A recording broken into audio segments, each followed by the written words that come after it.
My name is Colette Owens. At 32, 3 weeks ago, my parents texted me not to attend their anniversary celebration. Only high society guests would be present. I believed I had grown accustomed to being sidelined. 10 years absent from any family Christmas photo, a decade introduced to their acquaintances as the one who deals with old buildings. Yet that message felt different. It carried finality. So I remained alone in my apartment that evening, exactly as they preferred. Then my phone rang. It was my sister Vivian, who only ever calls when she wants something. Her voice trembled. "Why did you conceal this from the family? Mom and Dad just saw it on the news." I hadn't hidden anything. I had simply ceased justifying myself to those who never truly listened. Before I go on, if this story strikes a chord, please like and subscribe, but only if you sincerely wish to hear what unfolded next. Where are you tuning in from right now? Share your city and local time in the comments. I'd truly appreciate it. Now, let me take you back 3 years to the project that quietly reshaped my entire path. I grew up in the Owens home, just beyond Boston, a household that appeared flawless on every holiday card they mailed. Upper middle class, country club members, the sort who gauged worth by whose new luxury car drew the quickest neighborly glance. My elder sister, Vivian, was the radiant one, the outgoing one, the daughter who wed Bradley Hartley of Goldman Sachs and settled into a six-bedroom colonial in Wellesley. My parents spoke of her endlessly. Then there was me. I pursued architecture, specializing in historic preservation, the painstaking work of navigating century-old attics and battling to preserve structures developers longed to demolish. Once, my mother presented me to her book club as the one who handles old houses, construction, I believe. My father was blunker. At one Thanksgiving, he declared, "When you secure a genuine career, we'll discuss adding you back to the Christmas card." Back, as though I had been deliberately removed. The final family photograph featuring me was taken 10 years earlier at Vivian's wedding. Later, I discovered my mother had cropped me from the Facebook version she shared. "The framing looked cleaner," she explains when I inquired. "I still keep the untouched original somewhere. Me at the frame's far edge, in a second-hand dress from a Cambridge consignment store. Vivian, radiant in Vera Wang, at the center. Our parents beaming solely at her. No gaze lingered on me." What I failed to grasp then, what required a decade to fully see, was that my long silence held no weakness. It was quiet fuel, steadily gathering toward an outcome none of them could foresee. 3 years ago, a call arrived that altered my professional course forever. The Whitmore Estate, a 150-year-old architectural treasure in central Massachusetts, faced imminent demolition. Developers coveted the property, the local historical society had surrendered. Most believed the fight was lost, but the National Trust for Historic Preservation refused to yield. They sought an architect capable of crafting a restoration vision persuasive enough to secure a $12 million commitment. Someone who recognized that venerable buildings are not mere edifices, but living narratives. They chose me. I devoted 3 intense weeks to the proposal, poring over every surviving blueprint, renovation ledger, and newspaper mention dating to 1874.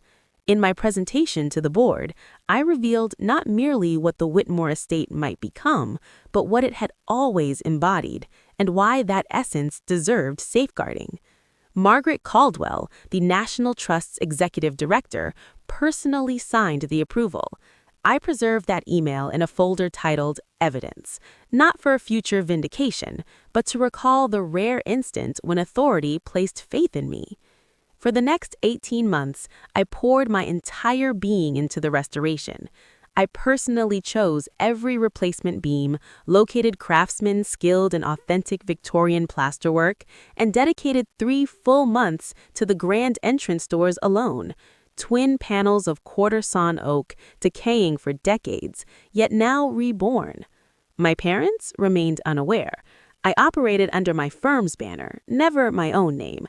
I have never craved the spotlight, and I had long abandoned any effort to win over those determined not to be won over. Yet fate delights in its quiet ironies. Of every possible venue across Massachusetts, my parents selected the Whitmore Estate for their 35th anniversary gala. The very mansion I had rescued, the doors I had painstakingly revived, the heritage I had defended. Let me tell you about last Christmas. I received no invitation, naturally, but I made the drive anyway. 2 hours through a fierce snowstorm because a stubborn fragment of hope still whispered that perhaps this time would differ. My mother answered the door in a cream cashmere sweater, an Hermes scarf perfectly arranged. Her smile wavered for one fleeting second upon seeing me. "Oh, Colette, we weren't expecting you." "I brought a gift," I replied, offering the wrapped parcel, a rare first-edition volume on European cathedral architecture, discovered at an estate sale and purchased at considerable cost. "How thoughtful," she said, accepting it without glancing at the wrapping. "I'll set it with the rest." Inside, Vivian presided near the fireplace, displaying images from her newest charity gala on her phone. My father stood engrossed in discussion with a familiar face from the news, Judge Harrison, a recent federal appointee and evidently a fresh member of their circle. When he noticed me, he offered only one nod before resuming his conversation.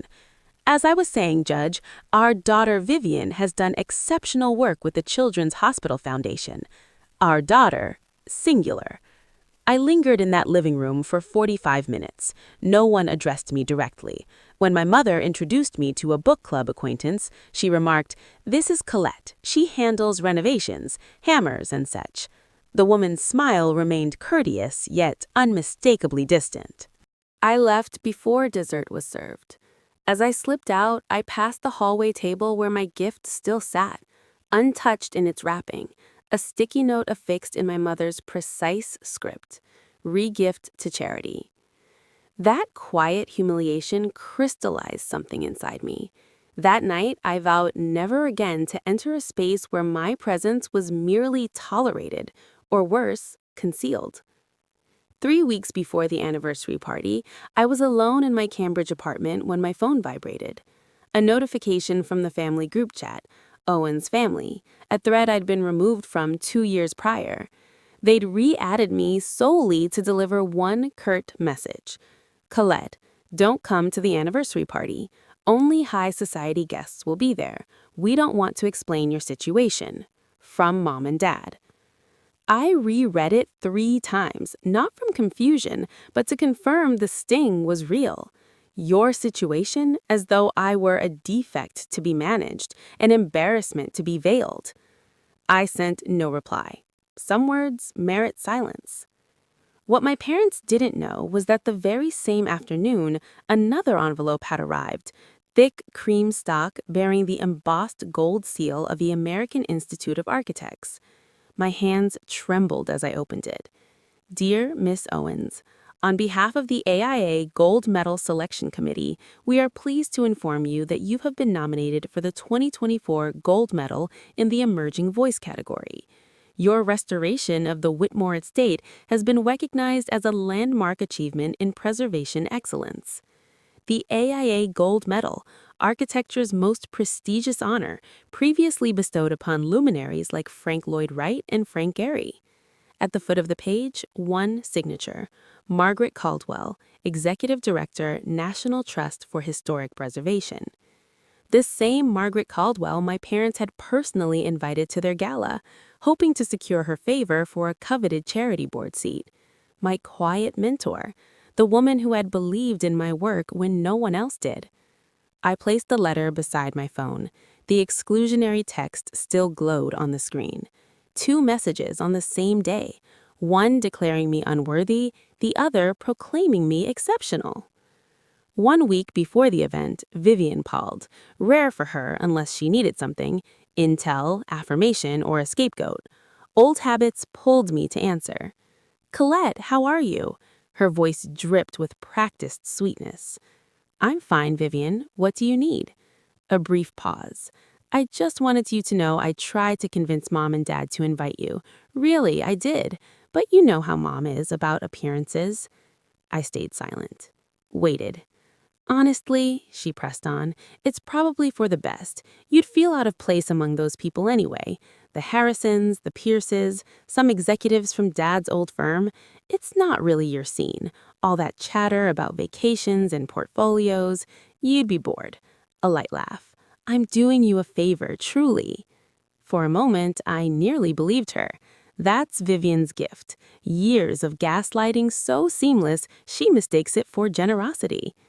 So, she continued, revealing her true purpose, what have you been up to lately? Anything exciting?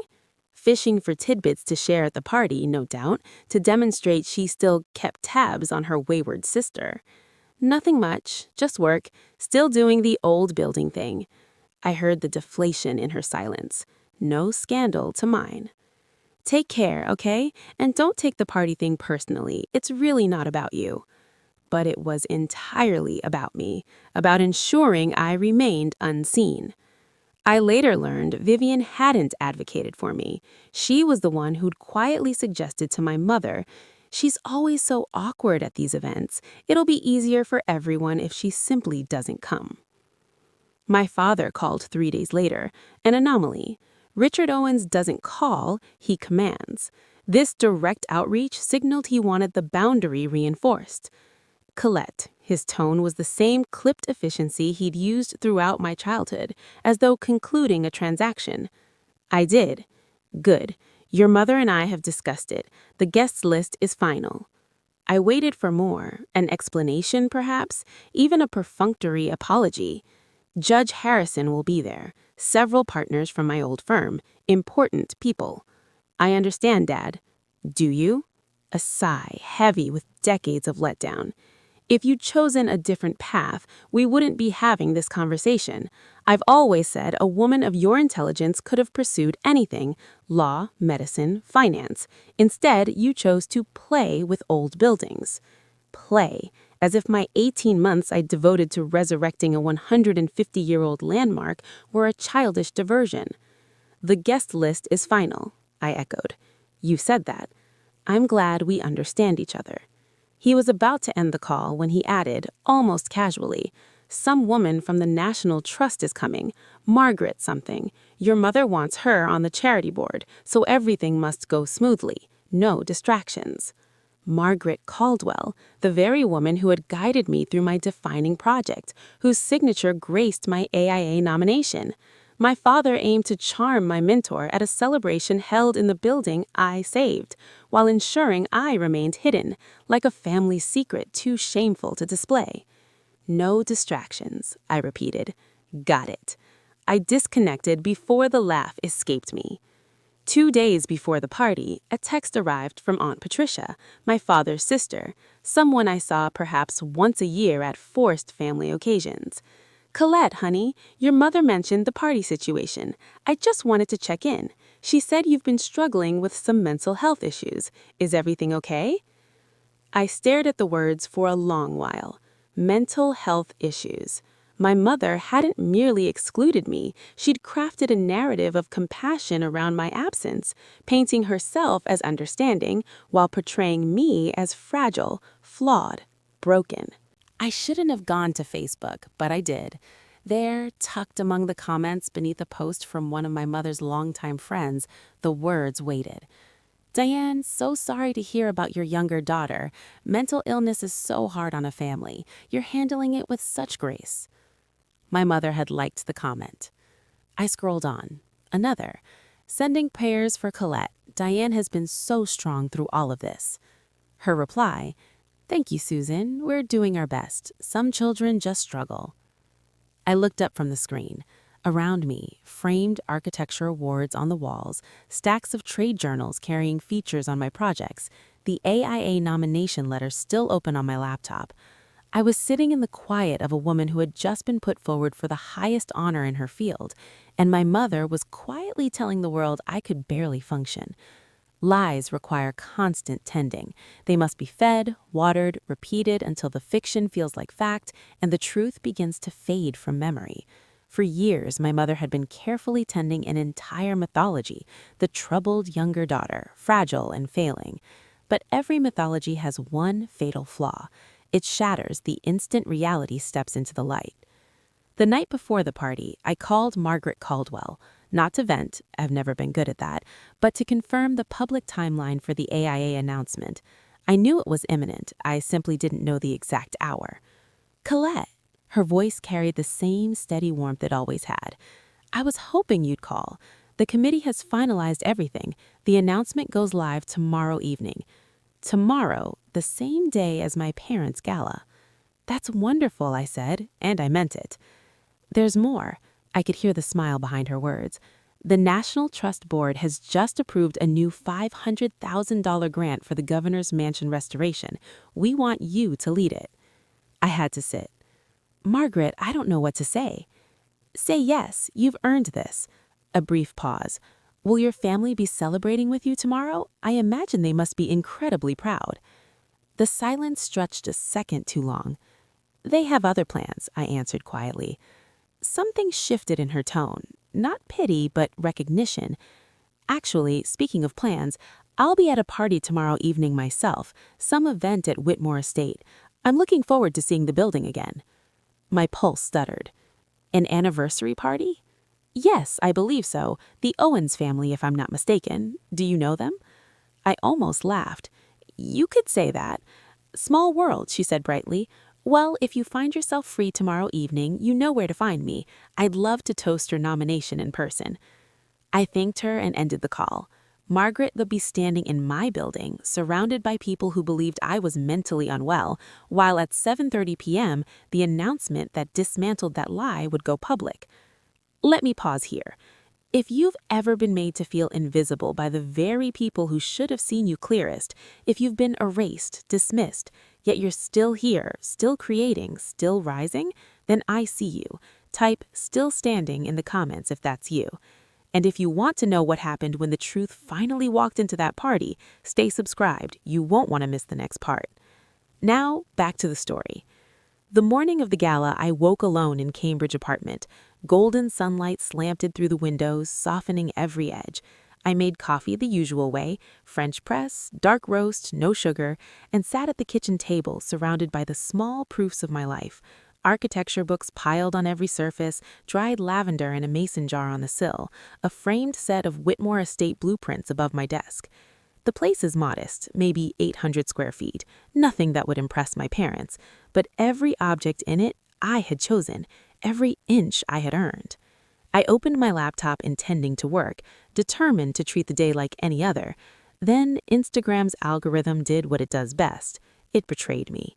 Vivian's story loaded first, a video of her in the back of a sleek black car, champagne flute in hand, getting final touches at a salon whose hourly rate probably exceeded my monthly utilities. Caption, "Getting ready for the big night." I kept scrolling. Shouldn't have, but I did.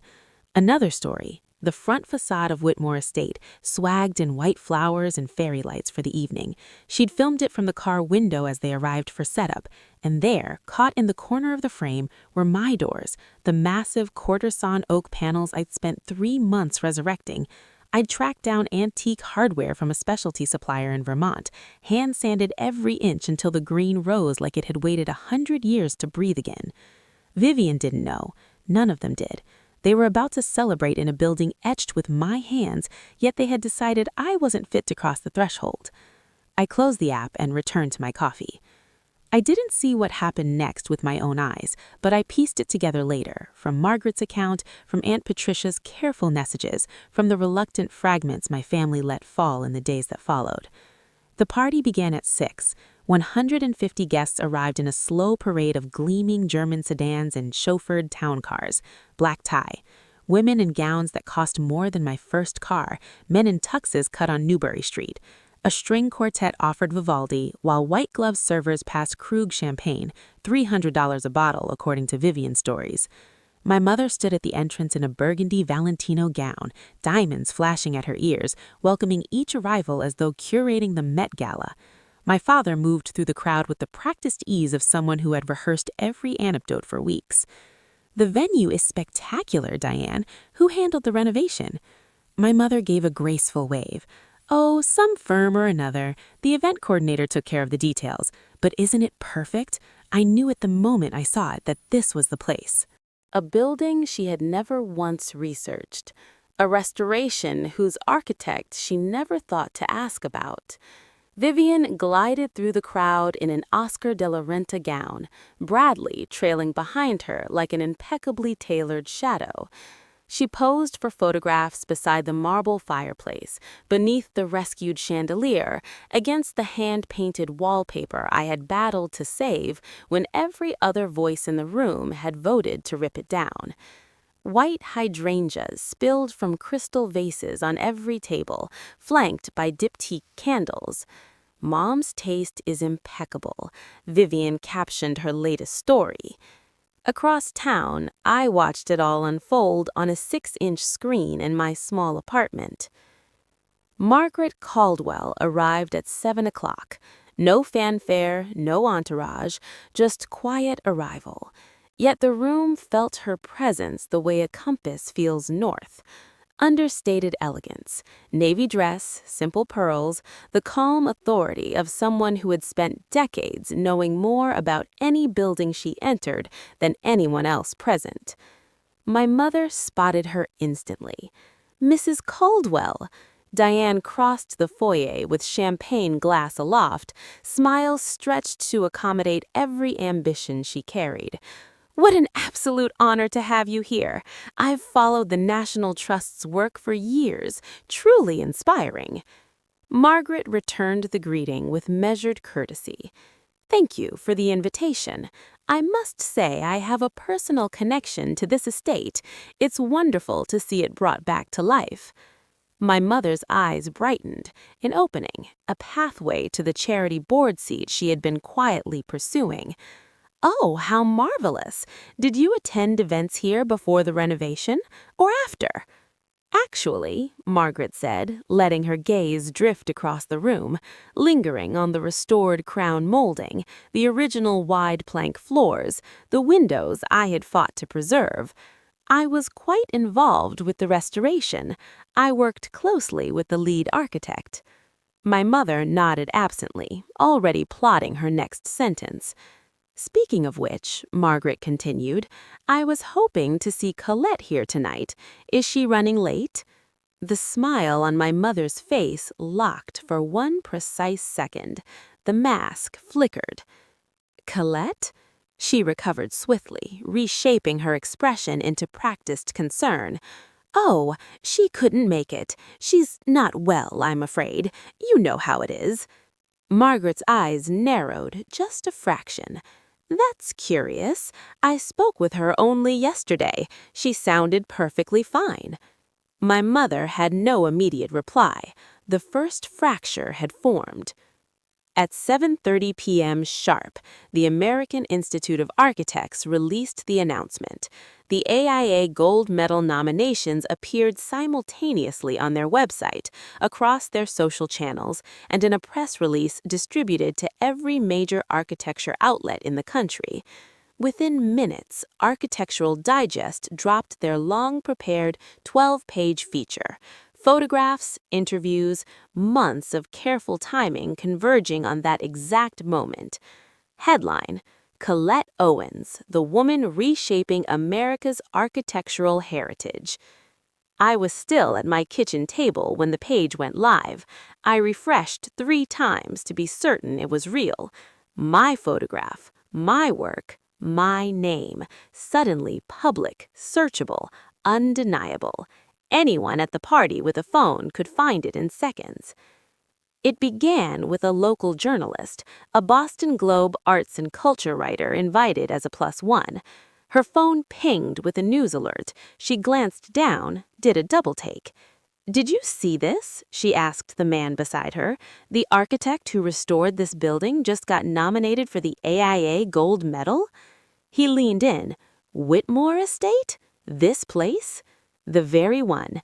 She scrolled. Colette Owens, 32 years old. They're calling her one of the most important preservation architects of her generation. The name began to ripple, first in murmurs, then in open questions. Phones emerged, the Architectural Digest feature loaded again and again, and there, midway through the article, was the photograph. Me standing before Whitmore's restored entrance, smiling in a way I had almost forgotten how to do. One guest turned to another. Wait, Owens? Isn't that the host's last name? The question drifted across the room like smoke. My mother excels at controlling stories. She has spent decades curating her image, pruning inconvenient facts, burying anything that doesn't fit the frame. But this she could not prune. A woman in emeralds approached her, phone extended. "Diane, is this your daughter?"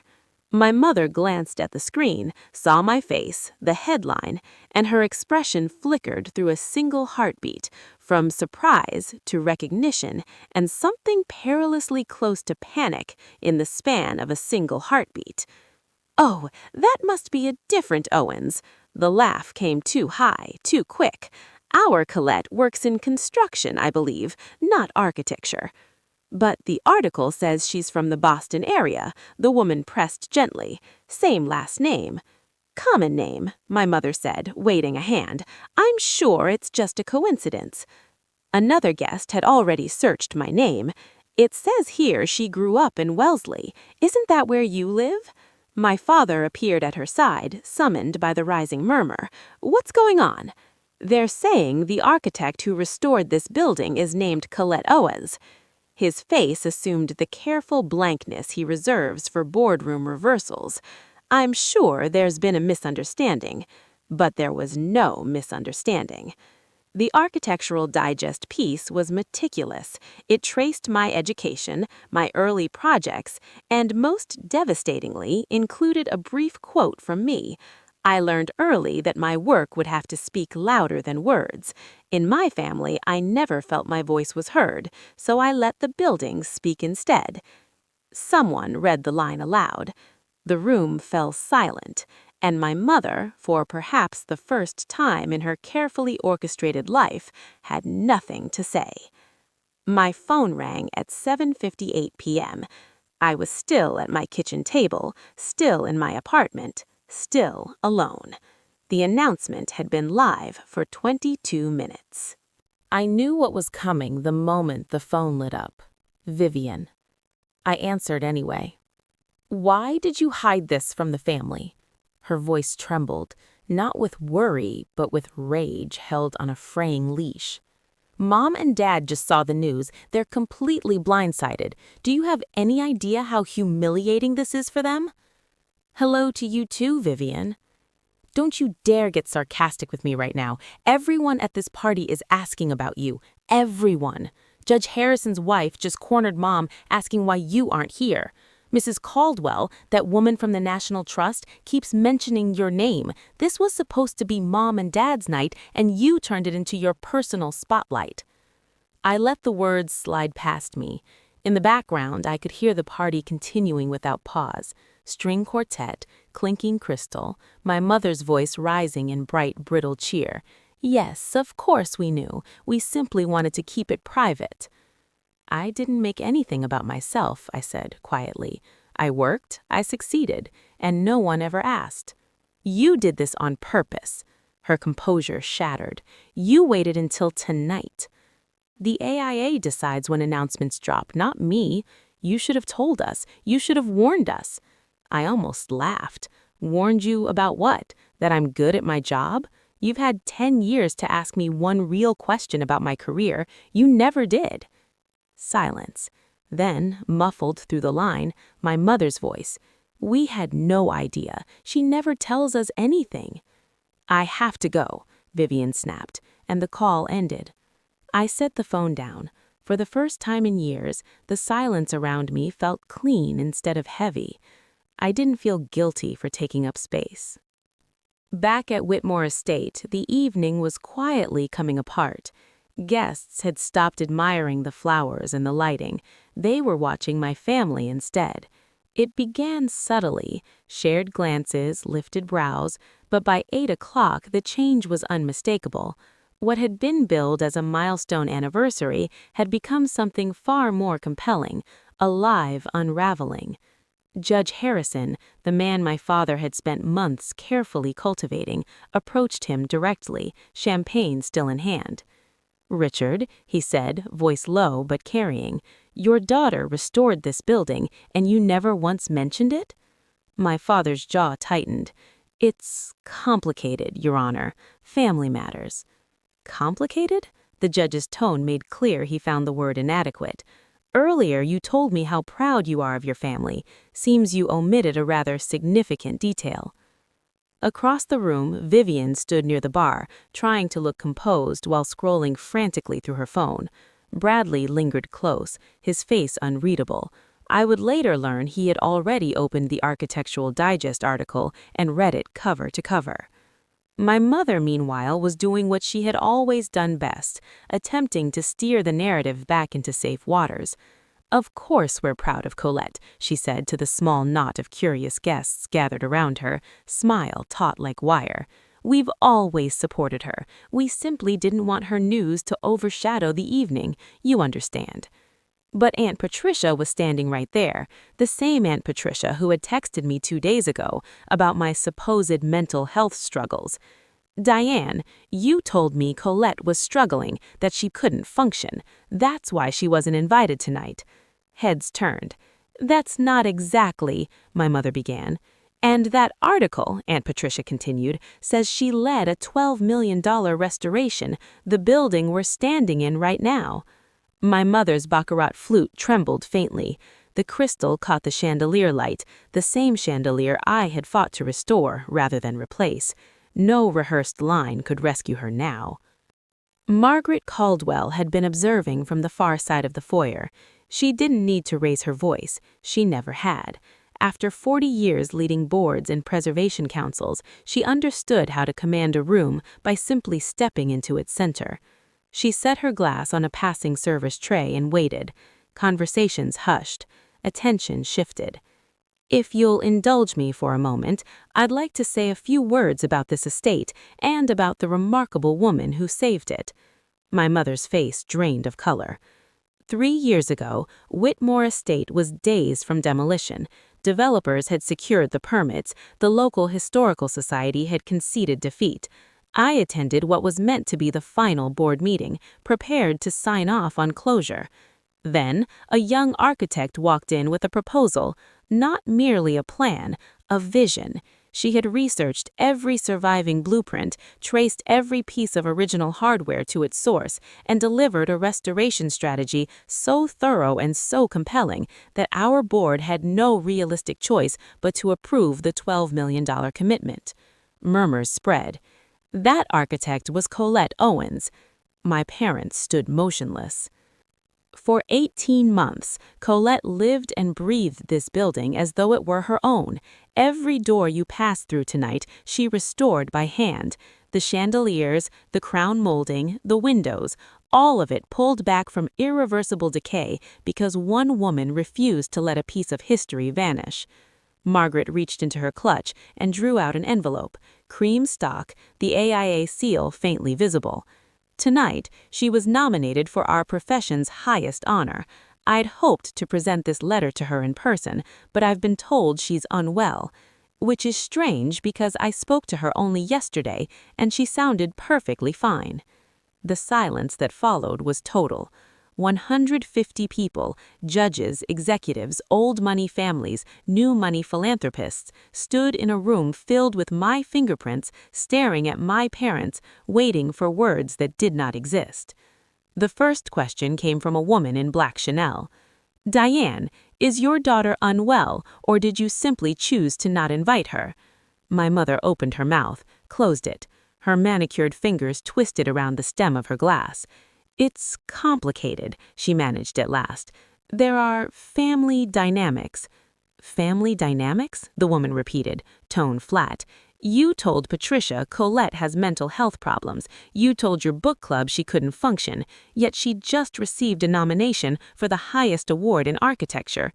More voices rose, not shouting, but steady, insistent, each one peeling back another layer of the story my mother had so carefully constructed. And in that grand, beautifully restored foyer, under the light of the chandelier I had saved, the mythology finally collapsed. This crowd was far too polished for outright confrontation, but their questions came sharp and surgical. "Diane," one woman remarked, voice light but edged, "you mentioned your daughter works in construction. Is that what we're calling historic restoration architecture these days?" Another guest tilted her phone toward my mother. "I just read the interview. Quote, 'My voice was never heard in my family.' That's quite something."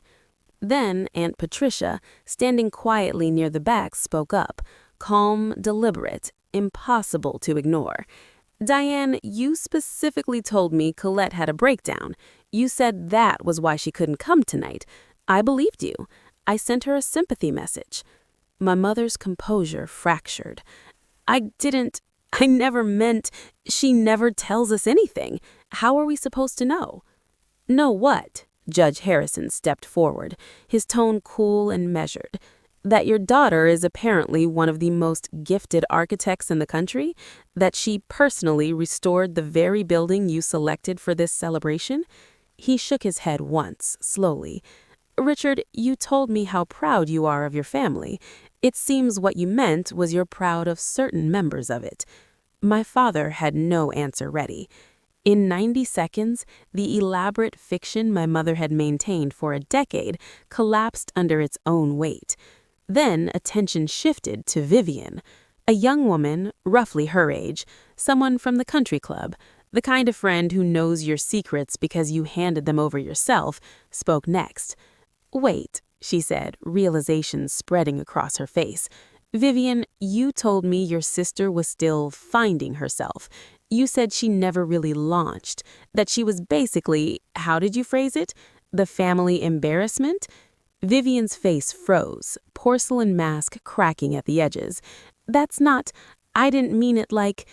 "You said she had mental problems," the woman continued evenly, "that your parents barely mentioned her because it was too painful." Another voice joined from nearby.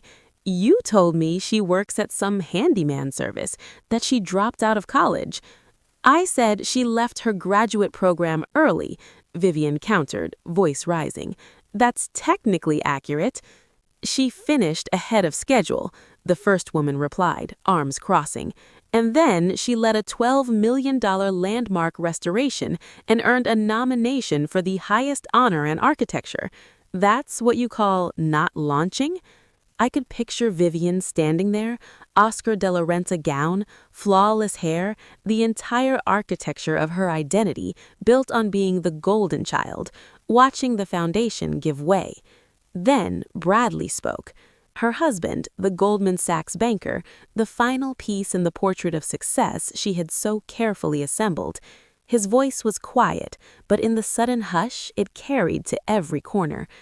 "Vivian," he looked at her with the slow dawning expression of a man reading an unredacted file for the first time. "You told me your sister was troubled, that she was the family shame. That's why we never see her on holidays." He paused. "What else haven't you told me?" Vivian's excuses faltered and died. Some lies survive scrutiny, pressure, even time. Very few survive direct light. If you're wondering how everything could unravel so quickly, here is the truth. It didn't. This moment had been 10 years in the building, 10 years of silence, 10 years of letting my work accumulate in the shadows while everyone else chose not to look. Truth doesn't require theatrics. It only needs time. Tell me in the comments, have you ever had a moment when the world finally saw what you'd been quietly constructing all along? I'd love to hear. Now, let's continue. After Vivian hung up, I sat in my apartment for a long while. Evening light had deepened to that soft blue-gray light that arrives just before full dark. My phone buzzed again, texts from colleagues who'd seen the announcement, a voicemail from the Globe reporter, but I let them wait. I wasn't ready to celebrate, not yet. I walked to the window. Beyond the glass, the brick wall of the opposite building, a narrow slice of street, the ordinary pulse of Cambridge continuing its evening routines. 45 minutes away, though, a carefully curated night was quietly disintegrating. I remembered Margaret's words from the night before. If you find yourself free tomorrow evening, you know where to find me. I thought about the oak doors I'd spent 3 months resurrecting, the chandeliers I'd fought to preserve, the hand-painted wallpaper I'd refused to let be torn away. Every inch of that estate carried traces of my attention, my care, my devotion. My parents had told me I wasn't welcome, but that building belonged to me in ways they could never claim. I stood, crossed to the closet, and pulled out the dress I'd bought years ago for an occasion I could never quite define. Midnight blue wrap, simple lines, elegant without trying. The kind of garment that makes you feel like the truest version of yourself, only amplified. I fastened the Cartier tank watch I'd purchased after my first major project, more expensive than I could comfortably afford at the time, but I'd wanted something permanent to mark the moment I proved to myself I was capable. No one in my family had ever seen it. I picked up my keys. I wasn't going to cause a scene. I wasn't going for revenge. I was going because that building was mine, and I had every right to stand inside it. The drive took 45 minutes. I chose the back roads, the ones that wind through old Massachusetts towns where ancient trees formed vaulted canopies over the pavement. I wasn't rushing. I'd spent a decade being patient. Another hour wouldn't undo anything. When I turned onto the estate's long drive, my breath caught. Whitmore Estate glowed like something remembered and suddenly real. Every window blazed gold. White lights traced the entrance columns. The gardens I'd helped protect were alive with guests in elegant dress, their silhouettes drifting against the warm light pouring from within. I parked at the far edge of the lot and walked toward the entrance. The oak doors, my doors, stood propped wide, welcoming late arrivals into the grand foyer. I paused on the threshold, fingertips tracing the familiar grain. 3 months of work, 2 coats of hand-rubbed oil finish, hardware special ordered from a Vermont supplier who sourced the hinges from Germany. I had stood in this exact doorway countless times during the restoration, but never like this, never in a dress, never with my pulse loud in my ears, never walking toward the family that had explicitly asked me to stay away. I stepped inside. The foyer unfolded around me, marble floor gleaming, restored chandeliers scattering prismatic light across the ceiling, sweeping staircase preserved against every suggestion to modernize it. Every surface bore my decisions, my vision, my hands. Then someone turned. A woman near the bar, a man by the fireplace, another, and another. That's her. The whisper traveled fast. That's Colette Omens. 150 people fell silent. I stood in the doorway of the building I had saved, finally ready to be seen. My mother was near the center of the room when her eyes found me. I watched her face move through every emotion she had spent decades training herself to conceal in public. Shock, recognition, fear, and for one unguarded second, something that might have been shame. The champagne glass in her hand tilted dangerously. Her Valentino gown, once armor, suddenly looked like nothing more than fabric. My father stood beside her, face locked into the careful neutrality he wore in boardrooms when a deal turned against him. I walked toward them, not rushing, not hesitating, just moving the way you do when you're finally going home. Margaret caught my eye from across the room and offered a small, steady nod. Permission. Encouragement, quiet solidarity. I stopped a few feet from my parents, close enough to be heard, close enough for the nearby guests to catch every word. Mom? Dad? My voice came out even, softer than I'd anticipated. I got your message. I know I wasn't invited. My mother's mouth opened, but no sound followed. But this building was my project, I continued. 18 months of my life. Every door you walked through tonight, every window you admired, every piece of molding you've been praising, I designed the restoration. I supervised every contractor. I was here before dawn and long after dark for a year and a half, making sure this place would last another century. My father finally spoke. Colette, this isn't the time or place for... For what, Dad? For existing? For being good at something? I wasn't angry. That surprised me most. I had every right to rage, yet standing there in that room, surrounded by everything I'd rebuilt, I felt only clarity. I'm not here to ruin your party, I said. I'm here because this place matters to me, even if I don't seem to matter to you. The silence that followed was deafening. My mother recovered first. She always does. Colette, sweetie. The endearment landed awkwardly, like borrowed clothing. Of course we wanted you here. We just thought you'd be more comfortable at home. You know how overwhelming these events can be. Overwhelming? I repeated the word slowly, letting its emptiness ring. You told Aunt Patricia I had mental health issues. You told your book club I couldn't function. You told people I work in construction. A few soft gasps rippled through the nearby guests. Someone's phone was recording. I caught the subtle tilt of a screen, but I no longer cared. My father stepped closer, voice dropping to the low, authoritative register he used to close deals. This isn't the time or place for family drama, Colette. You're embarrassing yourself. No, Dad. I met his eyes. I'm embarrassing you. There's a difference. Vivian appeared at my mother's side, cheeks flushed from champagne and anger. You always have to make everything about yourself, don't you? This is Mom and Dad's anniversary, their night, and you just had to show up. I didn't make the AIA announce tonight. I didn't schedule Architectural Digest's feature. I didn't even know about this party until 3 weeks ago, when you all told me not to come. Judge Harrison's voice cut cleanly from the left. Actually, I believe the drama began when you invited guests to a building your daughter restored, and then told everyone she was too mentally unwell to attend. My mother's face crumpled for one unguarded second, the polished facade gone, replaced with someone who had finally exhausted her supply of stories. I never said. But I was finished listening to revisions. Margaret Caldwell stepped forward then, moving through the crowd with the effortless authority of someone who has spent decades protecting what matters. When she reached me, she rested a hand lightly on my shoulder, a gesture so simple it nearly undid me.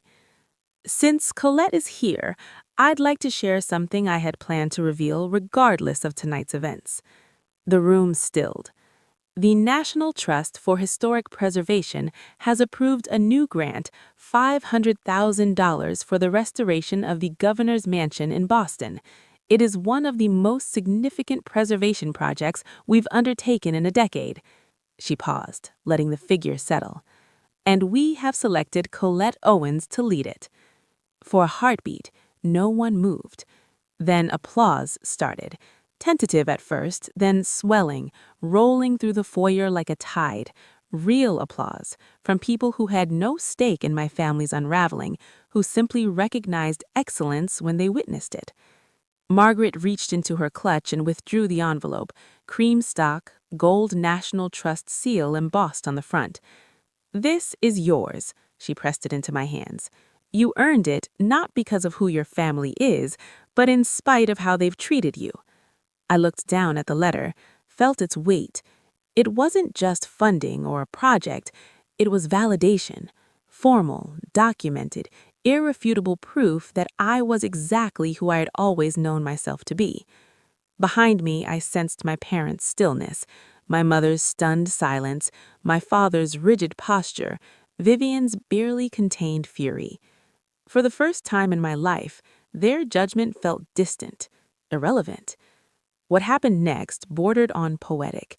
While I stood holding the grant letter, still absorbing the moment, guests began to approach. Not my family, but me. Business cards slipped into my palm, genuine congratulations offered, real curiosity from people who had arrived expecting a routine anniversary celebration and instead witnessed something far more compelling. My mother stood alone by the fireplace. The women from her book club, the same ones who had sent her sympathetic messages about her troubled daughter, now avoided her gaze. I watched one lean to another, whispering, both glancing at my mother with expressions that had shifted from deference to something closer to quiet judgment. My father tried to salvage what he could. I saw him extend a hand toward Judge Harrison. The judge did not take it. "Richard, I think you and I should reconsider that golf invitation we discussed.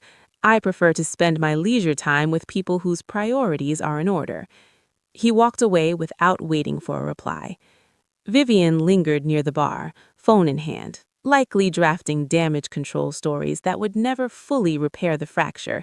But it was Bradley's face that stayed with me, her husband watching her with the slow, quiet realization of someone reevaluating every story he'd been told.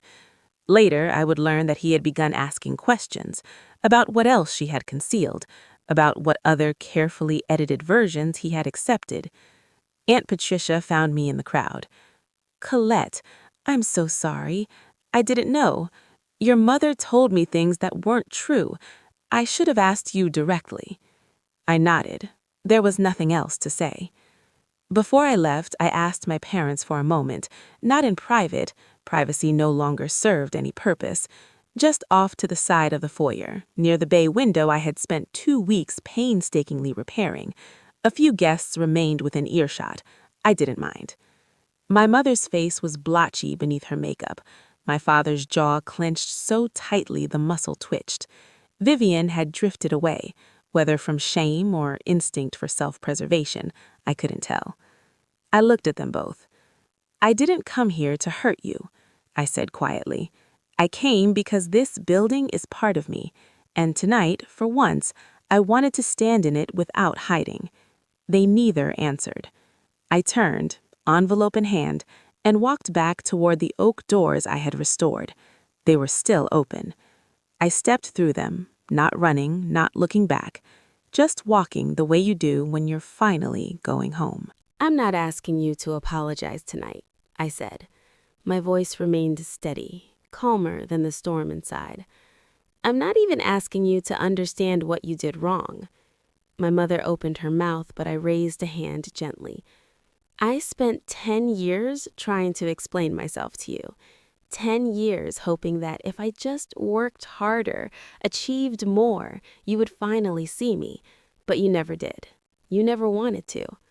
My father exhaled sharply through his nose. "Colette, this is hardly the time." "You're right," I replied. "It isn't. The time was 10 years ago, when you cropped me out of the family photos. The time was every Christmas I wasn't invited to.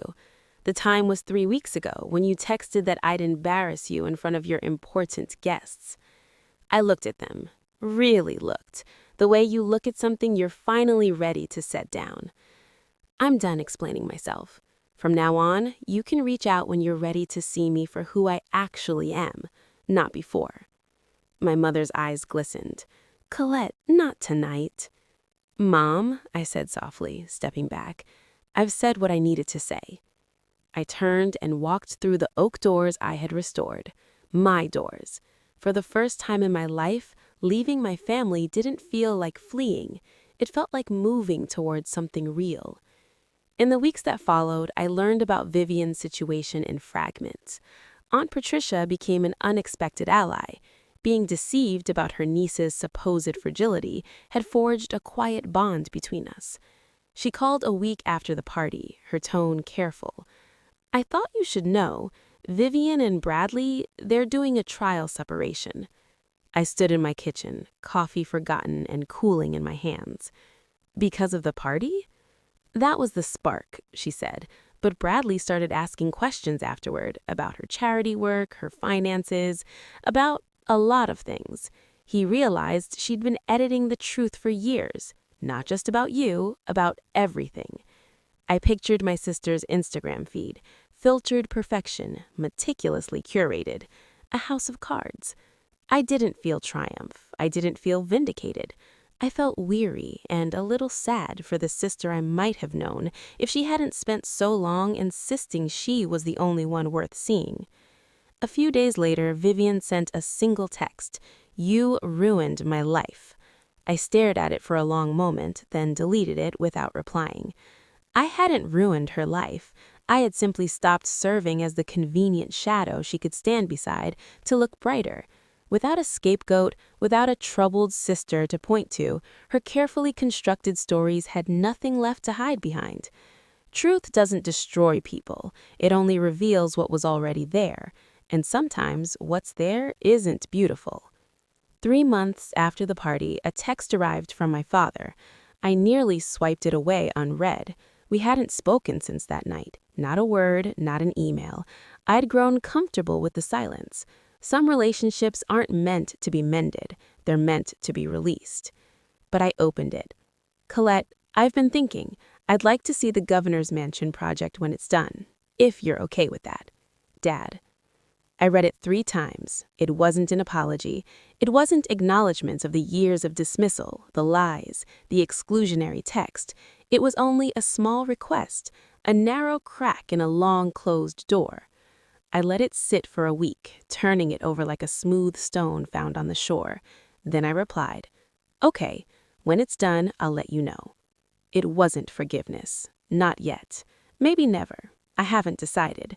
But it was a possibility, if he was willing to do the necessary work. My mother has not reached out at all. According to Aunt Patricia, she remains in denial, still describing the party as a misunderstanding, still insisting she did nothing wrong. Some people cannot admit fault without their entire sense of self collapsing. I don't know whether she'll ever be ready. I'm not waiting to find out. What I've come to understand is this. Forgiveness isn't about whether they deserve it. It's about refusing to carry the weight any longer. But forgiveness does not require forgetting, and it certainly does not require returning to the way things were. Some doors can be reopened, others remain closed for good reason. I'm standing outside the governor's mansion now. It's a gray, late winter morning, the kind of cold that turns breath visible and stiffens fingers. The building rises before me, 3 stories of federal brick and limestone, windows that have overlooked Boston for 2 centuries. It needs serious work, cracked foundations, failing roof, months of water damage remediation in the East Wing. I can't wait to begin. I think about the girl I was 10 years ago, standing at the edge of her sister's wedding photo in a secondhand dress, wondering why she never quite belonged. That girl waited so long for permission, for her family to see her worth, for someone to confirm she mattered. I don't wait anymore. The Cartier tank watch on my wrist catches the pale morning light. I bought it myself, with money earned from work done well. No one in my family gave it to me. No one in my family even knows its significance. But I do. A Globe reporter called yesterday for a follow-up. "Ms. Owens, what advice would you give to young architects just starting out?" I thought for a long moment. "Build something that lasts," I said finally, "and don't wait for permission from people who never intend to give it." She wrote it down. I wonder if she heard what I truly meant. I spent a decade proving myself to people who preferred me invisible, small, contained in the frame they had drawn. But buildings aren't the only things that can be restored. Sometimes the most important renovation is the one you perform on yourself. So that's my story. No fairy tale reconciliations, no hidden fortunes, no courtroom drama. Just 10 years of quiet work, a few official letters, and the patient arrival of truth. 3 months after the party, my parents texted me not to come. They said only high society guests were invited. They said I would embarrass them. And then, that same night, a news anchor spoke my name in rooms full of people who had spent years believing I was nothing. I don't know whether to call it karma or coincidence. I don't know whether the universe orchestrates these alignments, or whether we simply notice the patterns that match the stories we need. What I do know is this. I stopped waiting for my family to see me, and somehow that's when the rest of the world finally did. If you're listening and you're somewhere in the middle of your own 10 years, if you're working in silence, building in the shadows, waiting for someone to notice, I want you to hear this. Keep going. The people who dismiss you may never change. Your family may never understand. The recognition you deserve might arrive late or sideways or not at all in the form you imagined. But your worth is measured by whether they see it. Your worth is measured by you. Build something that matters. Let your work speak. And when the doors finally open, walk through them with your head high. You don't need anyone's invitation to stand in the rooms you've built. Thank you for staying with me until the end. If this story touched something in you, let me know in the comments. I read every one. If you'd like more stories like this, there's another one waiting in the description. Until next time, Colette.